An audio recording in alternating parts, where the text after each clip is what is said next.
अस्सलामुअलैकुम नाज़रीन, मैं मोहम्मद असलम हुसैन सियासत की खबरों में आप सबका इस्तकबाल करता हूँ।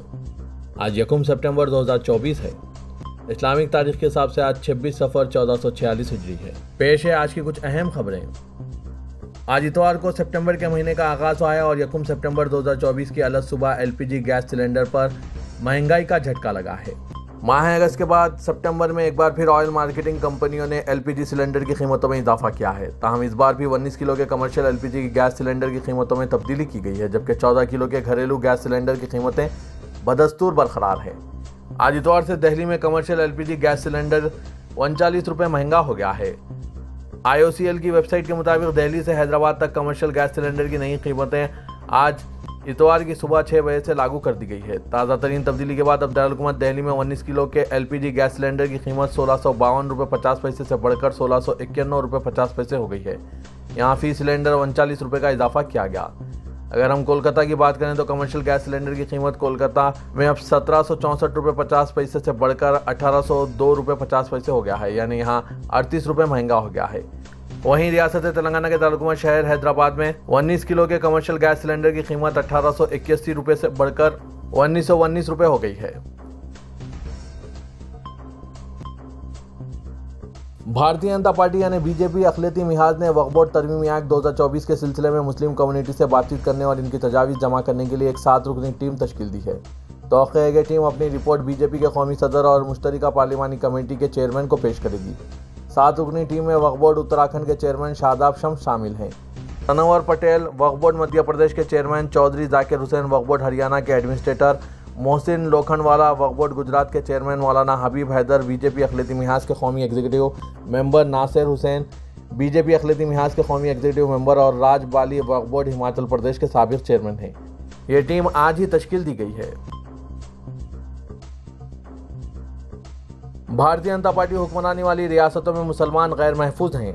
नाज़रीन, मेरी इस खबर पर आपकी क्या राय है, कमेंट के जरिए जरूर बताइएगा। हरियाणा में गौ रक्षकों ने मुस्लिम मजदूर को पीट पीट कर मार दिया। गाय के गोश्त खाने के शुबे में वहशियाना पिटाई की गई। दूसरी तरफ मुंबई के थाने में चलती ट्रेन में बुजुर्ग मुस्लिम शख्स की पिटाई, बीफ का गोश्त लेकर सफर करने का इल्जाम लगाया। मुल्क में गाय के नाम पर मुसलमानों के साथ जारी ज्यादती का सिलसिला थमने का नाम नहीं ले रहा है। आए दिन किसी न किसी रियासत से शरपसंद गौ रक्षकों के जरिए मुसलमानों को ज़दोकोब करने और इनके कत्ल करने की खबरें सामने आती रहती है। ताज़ा मामला हरियाणा का है, जहां एक मुस्लिम मजदूर को गाय का गोश्त खाने के शक में शरपसंद गौ रक्षकों ने पीट पीट कर मार दिया। हरियाणा के चिरगी दादरी से यहां बीफ खाने के शक में एक मजदूर का पीट पीट कर कत्ल कर दिया गया। इस इल्जाम में पुलिस ने गौरक्षा दल के 5 अफराद को गिरफ्तार किया। मामले में शामिल 2 लड़कों को भी पकड़ा गया है। मजदूर की पहचान मगरबी बंगाल के रहने वाले साबिर मलिक के तौर पर हुई है। दूसरी तरफ मुंबई से मुतसिल थाने में चलती ट्रेन में एक बुजुर्ग मुस्लिम शख्स की कुछ शरपसंदों ने जमकर पिटाई की। पुलिस ने बताया कि यह हादसा धोलिया एक्सप्रेस ट्रेन में पेश आया। बताया जाता है कि लड़ाई पहले सीट को लेकर हुई और फिर बीफ का गोश्त लेकर सफर करने का इल्जाम लगाकर बुजुर्ग शख्स की पिटाई की गई। पिटाई करने वाले नौजवान इतने बहादुर थे कि वो एक अकेले 70 साल के बुजुर्ग को पिटाई कर रहे थे और वो 15 से 20 थे। इनकी बहादुरी का अंदाज़ा आप बखूबी लगा सकते हैं कि ये कितने बहादुर है कि एक 70 साल के बुजुर्ग शख्स को इतने अफराद मिलकर पीट रहे हैं। नाज़रीन, इस पर आपकी क्या राय है, कमेंट के जरिए ज़रूर बताइएगा। इस मामले में पुलिस ने मामला दर्ज किया है। GRP के मुताबिक इस मामले में पुलिस ने 2 मुलजिमीन की पहचान कर ली है, जो कि धोलिया के रहने वाले हैं। पुलिस की टीम इनकी तलाश करने के लिए धोलिया पहुंच चुकी है, जहां से 2 मुलजिमीन को गिरफ्तार किया गया है। सोशल मीडिया पर वायरल वीडियो के मुताबिक बुजुर्ग शख्स की बेरहमी से पिटाई की जा रही है। कांग्रेस लीडर और राज्यसभा के रुकन पार्लियामेंट इमरान प्रताप गिरी ने भी इस वीडियो को शेयर किया और वज़ीर-ए-आज़म नरेंद्र मोदी के महफूज हिंदुस्तान पर सवाल उठाए हैं।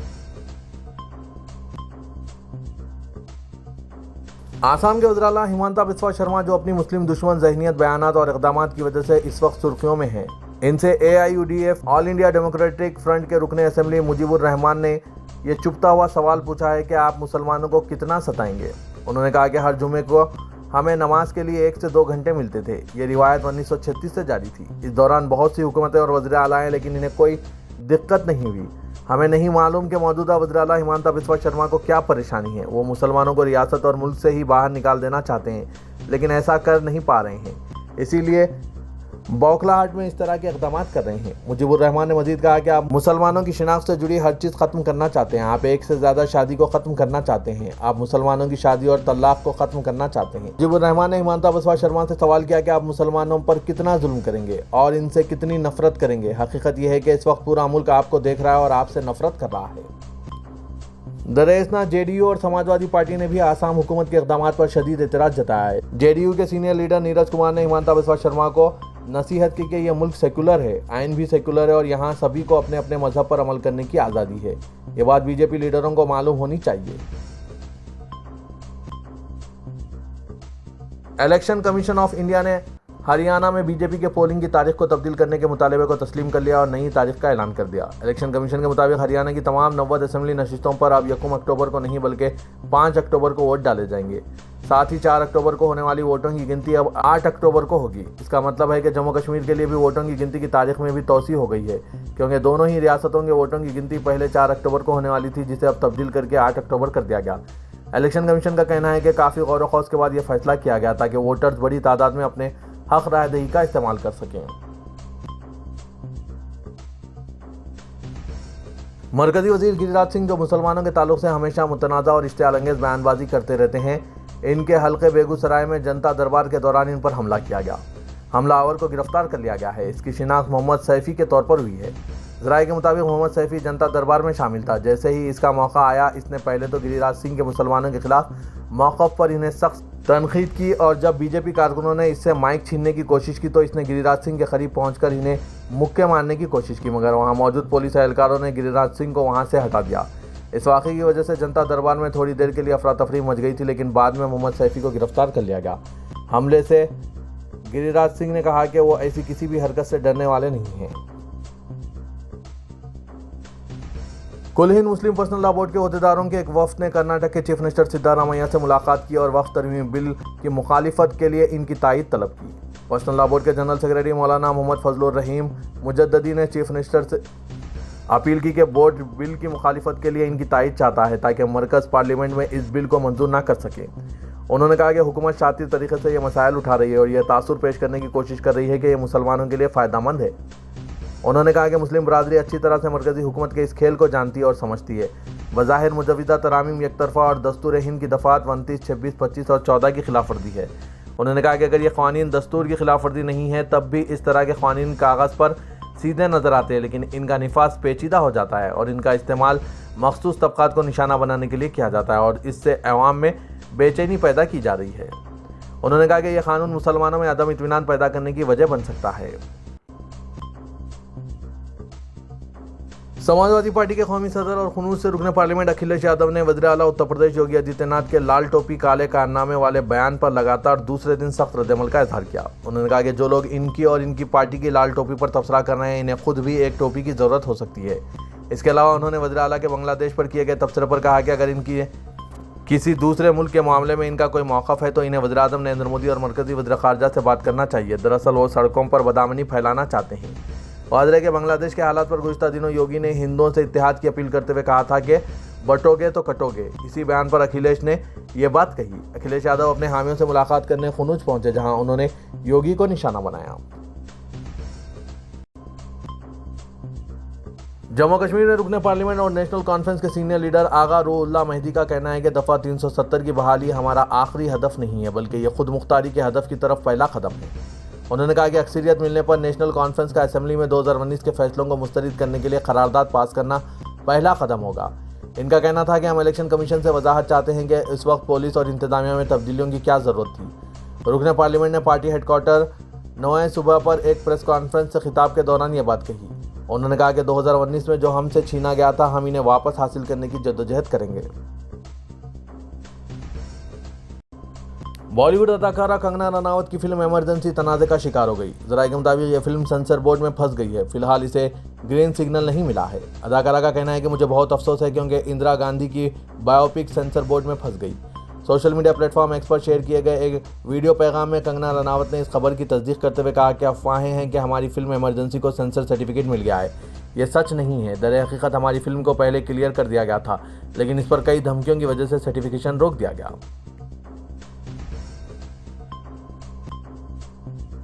All India Muslim personal law board के अरकान की एक हंगामी मीटिंग मुनक्किद हुई, जिसकी सदारत बोर्ड के मौलाना खालिद सैफुल्लाह रहमानी और कार्रवाई की निजामत मौलाना मोहम्मद फजलुर रहीम मुजद्दिदी जनरल सेक्रेटरी ने की। मीटिंग में दो टोक कहा गया है कि मुसलमानों और तमाम इंसाफ पसंद अफराद को चाहिए कि वह वक्फ बिल की मुखालिफत करें। बोर्ड से जारी प्रेस बयान के मुताबिक इस हंगामी मीटिंग में कई अहम फैसले किए गए। अरकान ने मुश्तरका पार्लिमानी कमेटी के इस फैसले का खैर मकदम किया कि वक्फ बिल पर तमाम मुतालिका अफराद को कमेटी के सामने अपनी बात रखने का मौका दिया जाएगा। अलबत्ता all India Muslim personal law board chairman पार्लिमानी कमेटी से मुतालबा करते हैं कि वो सिर्फ मुसलमानों ही की राय और मशवरा तलब करें, क्योंकि मुसलमानों से मुतालिक ही ये मसला है।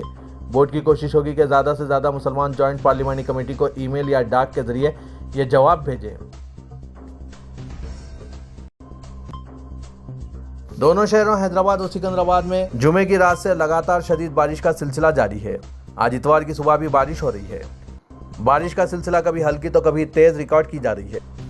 आज इतवार की सुबह भी बारिश का सिलसिला जारी है। हफ्ते की शाम से दोनों ही शहरों में बारिश ने तेजी अख्तियार कर ली और मौसलाधार बारिश से अवाम को मुश्किलात पेश आ रही है। जुमे के शाम से जारी मुसलसिल बारिश और आइंदा 2 दिन मौसलाधार बारिश के पेश नज़र हैदराबाद में प्राइमरी और अपर प्राइमरी स्कूलों को 2 सितंबर बरोज़ पीर तातील का ऐलान कर दिया गया है। हफ्ते की रात देर गए नलगुंडा कमिश्नरेट से मुसलसिल मौसलाधार बारिश से विजयवाड़ा हैदराबाद शाहरा को बंद करने की इत्तला दी गई और इसका इस्तेमाल करने वाली ट्रैफिक को मुतबादिल रास्ता इख्तियार करने का मशवरा दिया गया और कहा गया है कि वो नारकटपल्ली का रास्ता इख्तियार करें। रियासत में मजमूई एतबार से 31 अगस्त को 250 मिलीमीटर बारिश की इत्तलात है। शहर हैदराबाद को जोड़ने वाली वेस्टर शाहराओं पर मुसलसिल बारिश और पानी जमा होने से कई किलोमीटर ट्रैफिक जाम भी रहा और मुसाफिरीन को मुश्किलात का सामना करना पड़ रहा है। बताया जा रहा है कि हैदराबाद वरंगल शाहरा पर भी कई किलोमीटर रास्ता मसदूद होने के सबब गाड़ियों की आमदोरफ्त मुतासिर हुई। हुकूमत ने आपाशी अहदेदारों को चौकस रहने और तमाम ज़खायरात में पानी की सतह का हर घंटे जायजा लेने और आला हुकाम को इसके मुतालिक रिपोर्ट पेश करने की हिदायत दी गई। तेलंगाना में रुकने कानून साज कौंसल जनाब आमिर अली खान ने दोनों शहरों हैदराबाद और सिकंदराबाद के तीनों कमिश्नरेट्स हैदराबाद, रच्चाकुंडा और साइबराबाद के पुलिस स्टेशनों में स्टेशन हाउस ऑफिसर यानी सर्कल इंस्पेक्टर के ओहदों पर मुस्लिम पुलिस अहदेदारों के तकर्रुर में हायल रुकावटों को दूर करके मुस्लिम गालिब आबादियों में मुस्लिम पुलिस अहदेदारों के तकर्रुर के लिए चीफ मिनिस्टर रेवंत रेड्डी को मकतूब रवाना किया। जनाब आमिर अली खान ने मकतूब में रियासत के बेशतर कमिश्नरेट्स में मुस्लिम पुलिस अहदेदारों को इनकी अहलियत के मुताबिक पोस्टिंग में नज़रअंदाज किए जाने के मामले को चीफ मिनिस्टर के इल्म में लाते हुए कहा कि सच्चर कमेटी की सिफारिशत के मुताबिक मुस्लिम गालिब आबादियों में मुस्लिम अहदेदारों के तकर्रुरात को यकीनी बनाने की ख्वाहिश की। उन्होंने रियासत में हुकूमत से अक़लियती बरादरी में एतमाद पैदा करने के इक़दाम का तस्करा किया और कहा कि अक़लियती नौजवानों की तालीमी व मुआशी तरक्की के लिए इक़दाम लायक़ तहसीन हैं। इसके बावजूद इनमें एहसास तहफ़्फ़ुज़ पैदा करने सच्चर कमेटी सिफारिशात पर अमल को यकीनी बनाने की ज़रूरत है। उन्होंने सच्चर कमेटी हवालों का तस्करा किया और कहा कि सच्चर कमेटी ने जो सिफारिश की इसके मुताबिक सिक्योरिटी फोर्सेस में मुस्लिम अहदेदारों से इंसाफ का भी तस्करा किया गया और इसके मुस्बित नताइज के मुतालिक भी कमेटी ने पेशकशी की है। जनाब आमिर अली खान ने मुस्लिम पुलिस अहदेदारों को तमाम कमिश्नरेट के अलावा टास्क फोर्स ऑफिस में इंस्पेक्टर के ओहदे पर मुतय्यन करने की दरख्वास्त की और कहा कि तमाम कमिश्नरेट बिलखुसूस हैदराबाद, साइबराबाद के अलावा रच्चाकुंडे के पुलिस स्टेशनों में मुस्लिम अहदेदारों के तकर्रुर के साथ सच्चर कमेटी रिपोर्ट पर भी अमल आवरी होगी और अमन व अमान की बरकरारी में इन अहदेदारों की खिदमत को भी बेहतर अंदाज में इस्तेमाल किया जा सकता है। साइबराबाद पुलिस ने 6 सरकारी अहदेदारों के खिलाफ 2 मुकदमा दर्ज किए हैं, जिन पर इल्ज़ाम है कि उन्होंने मुख्तलिफ मकामात पर तालाबों और झीलों की अराजियात पर गैर मिजाज कब्ज़ों की हौसला अफजाई की है। ये मुकदमात हैदरा के कमिश्नर AV रंगानाथ की जानिब से अहदेदारों के खिलाफ की गई शिकायत की बुनियाद पर दर्ज किए गए। FIR नंबर 41/2024 के तहत दर्ज मुकदमे में पुलिस ने 4 अफराद P Ramakrishna Rao municipal commissioner Nizampet municipal corporation, Bhool Singh MRO Bachupally mandal, K Srinivasulu assistant director survey and land recording Medchal Malkajgiri और Sudhir Kumar assistant planning officer HMDA को माखूज किया है। कमिश्नर हैदरा की जानिब से दर्ज करवाई गई शिकायत में इल्ज़ाम आयद किया गया कि इन अहदेदारों ने मुबैना तौर पर गैर मिजाज तामीरात की इजाज़त दी और इनकी लापरवाही और गलत रवैये से माहौलियाती नुकसान हुआ है। अहदेदारों पर इल्ज़ाम है कि उन्होंने प्रगति नगर निज़ामपेट में एर्राकुंटा तालाब पर तामीरात की इजाज़त दी और इस मामले में आला अहदेदारों और अदालतों को गुमराह किया गया। हैदराबाद और मज़ाफ़ाती इलाकों में मुसलसिल बारिश की वजह से शहर हैदराबाद के दोनों ज़खायर आब उस्मान सागर और हिमायत सागर में पानी का शदीद बहाव हो गया है। Hyderabad metropolitan water supply and sewerage board के मैनेजिंग डायरेक्टर अशोक रेड्डी ने अहदेदारों को हिदायत दी कि मूसा नदी के आबगिर इलाकों के ताल्लुक से चौकसी इख्तियार करें, क्योंकि मज़ीद बारिश की पेशकशी की गई है। उस्मान सागर गंडीपेट में आबगिर इलाकों जैसे चवेड़ला, वखाराबाद, शंकरपल्ली, मोमिनपल्ली, धोबीपेट वगैरह से मूसा नदी के ज़रिए जमा हो रहा, जबकि चवेड़ला, कोतवालपेट, तांदूर, मोइनाबाद और दूसरे इलाकों से पानी हिमायत सागर बजरिए ईसा नदी पहुंच रहा है। अशोक रेड्डी ने इमरजेंसी रिस्पांस टीमों और एसपीटी गाड़ियों को फील्ड पर सरगर्म रहने और चौकसी अख्तियार करने की हिदायत दी है और ऐसे मेनहोल्स की निशानदेही करने को कहा जहां से पानी उबल रहा है। उन्होंने कहा कि पानी आलूदा होने से बचाने और इसमें क्लोरीन शामिल करने की भी हिदायत दी है।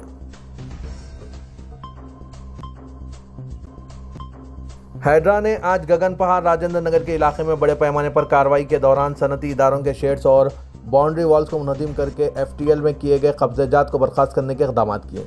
भारतीय जनता पार्टी कॉरपोरेटर की जायदादों के खिलाफ इस कार्रवाई में ओहदेदारों ने किसी भी तरह की हंगामा आराई के इम्कानात के पेश नज़र सख्त बंदोबस्त करके इन्हदाम अंजाम दिया और कई जायदादों को मुकम्मल तौर पर मुनहदिम कर दिया गया। हैदरा की गगन पहाड़ इलाके में कार्रवाई के दौरान बीजेपी कॉरपोरेटर श्रीनिवास रेड्डी की जायदाद पर मौजूद शेड्स को मुनहदिम करके एफटीएल के अलावा सरकारी अराजियात को वापस हासिल करने के इक़दाम किए गए। बताया जा रहा है कि हैदरा की कार्रवाई के दौरान 75 करोड़ मालियत की अराजियात को वापस हासिल किया गया और तालाब के तहफ़्फ़ुज़ को यकीनी बनाया गया।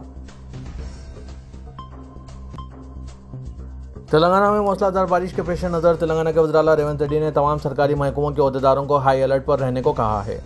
चीफ मिनिस्टर ने चीफ सेक्रेटरी शांति कुमारी से बात की और इस बात को यकीनी बनाने की हिदायत दी कि रेवेन्यू, म्यूनसिपल, बिजली और सेहत के महकमों के एहलकार हाई अलर्ट पर रहें। हुकाम को हिदायत दी गई कि वो किसी भी नाखुशगवार वाक़े को रोकने के लिए तमाम इक़दाम करें और नशेबी इलाकों से लोगों को फौरी तौर पर रिलीफ कैंपों पर मुंतकिल करें। आबी ज़खायर के गेट उठाए जाने के पेश नज़र हुकाम को नशेबी इलाकों के लोगों को महफूज मुकामात पर मुंतकिल करने के लिए कहा गया। रेवंत रेड्डी की हिदायत के मुताबिक चीफ सेक्रेटरी और डीजीपी जितेंद्र ने तमाम अजला के कलेक्टर्स, एसपीज, पुलिस कमिश्नरों, कॉरपोरेशनों और म्यूनसिपल कमिश्नरों के साथ टेलीकॉन्फ्रेंस की। तेलंगाना से मौसम की ताज़ा तरीन रिपोर्ट के मुताबिक हैदराबाद मेट्रोलॉजिकल सेंटर के डायरेक्टर डॉक्टर नागा रत्नम ने आज इतवार की सुबह कहा कि तेलंगाना में अगले 3 दिनों तक हल्की से दरमियानी बारिश होने का इम्कान है। तेलंगाना में आज और कल के लिए रेड वार्निंग जारी की गई है।